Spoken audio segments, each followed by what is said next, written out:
Welcome to the deep dive, everyone. Today, we are exploring the faith and leadership side of FaithFlow rooted ministry, which really focuses on forming the inner life of, everyday believers, families, volunteers, caregivers, and, well, those quiet leaders carrying daily responsibility.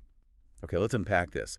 You love God, you show up, you serve, but you are just chronically, undeniably exhausted. Yeah, that is such a common spot to be in. You're serving, but feeling totally unclear about your direction and just desperately needing rest or, clear boundaries. Exactly. And the usual advice you hear is just to push through it. But if you're running a marathon with a rock in your shoe, pushing harder just causes injury.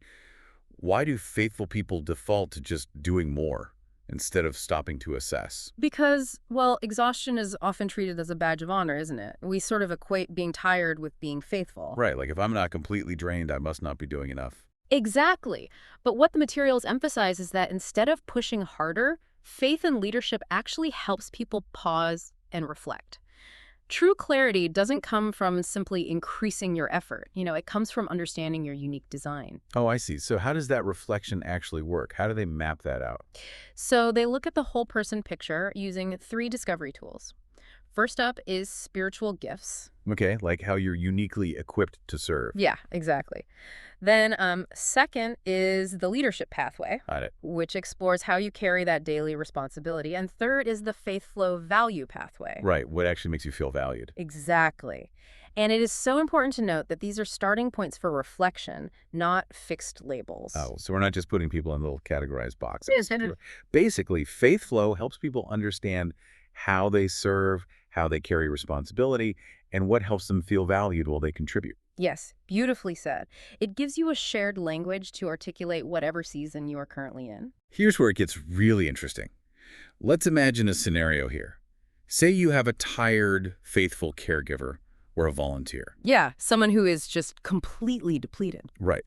So they pause and they use these tools to understand how they serve, carry responsibility, and feel valued while contributing. What happens after that? Well, with that newfound clarity, they don't just, jump back into the exact same grind. Wait, really? What do they do instead? They choose a matching faith and leadership resource for their season. So that might be like a journal, a devotional, a workbook, or a specific guide tailored just for them. Oh, wow. So it's super practical. Now, looking at the broader scope, what about public leaders? I saw something in the sources about that. Yeah, they briefly mention the campaign series for the public leadership side, Okay. and it operates on the exact same principle. Basically, same foundation, different pressure. Same foundation, different pressure. I love that. So what does this all mean? It means faithful living is about serving from abundance rather than depletion. To explore FaithFlow faith and leadership resources, visit faithflowrootedministry.org. And as you think about your own life, if God designed our innate rhythms of rest and contribution, what does our chronic exhaustion reveal about whose approval we are truly seeking in our daily service?